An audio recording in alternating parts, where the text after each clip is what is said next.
Les yakuza, souvent appelés la mafia japonaise, sont bien plus qu'une organisation criminelle. Leur histoire plonge ses racines dans le Japon féodal et s'étend jusqu'à nos jours, mêlant tradition, pouvoir et mystère. Les origines des yakuza remontent au XVIIe siècle.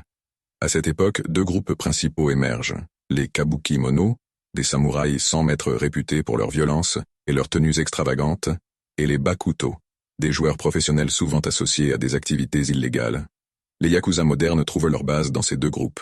Ils adoptent un code d'honneur inspiré des valeurs des samouraïs, mais leur objectif principal reste le profit. Au fil des siècles, les yakuza évoluent.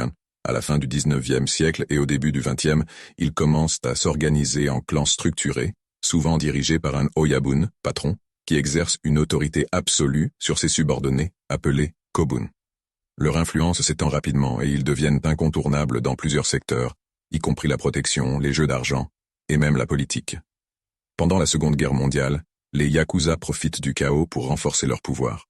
Dans l'après-guerre, ils jouaient un rôle controversé en aidant à stabiliser l'économie japonaise tout en consolidant leur emprise sur des industries légales et illégales comme l'immobilier, la construction et le trafic de drogue.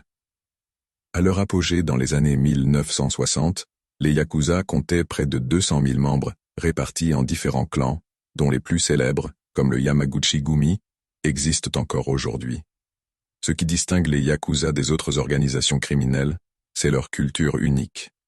Les tatouages traditionnels, appelés irezumi, couvrent souvent tout le corps et symbolisent l'appartenance à un clan.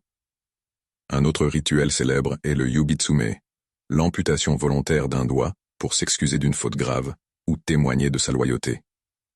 Ces traditions, mêlant discipline et brutalité, reflètent leur identité profondément ancrée dans l'histoire japonaise. Cependant, le rôle des yakuza dans la société japonaise est ambigu. Bien qu'ils soient des criminels, ils se présentent souvent comme des chevaliers du crime, résolvant des conflits ou aidant la population en cas de catastrophe, comme après le tremblement de terre de Kobe, en 1995.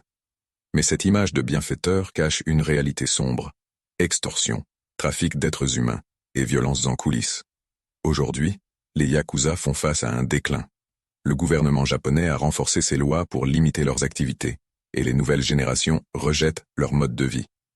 Pourtant, malgré ces efforts, les yakuza restent un symbole puissant, fascinant autant qu'effrayant, de l'histoire et de la culture japonaise.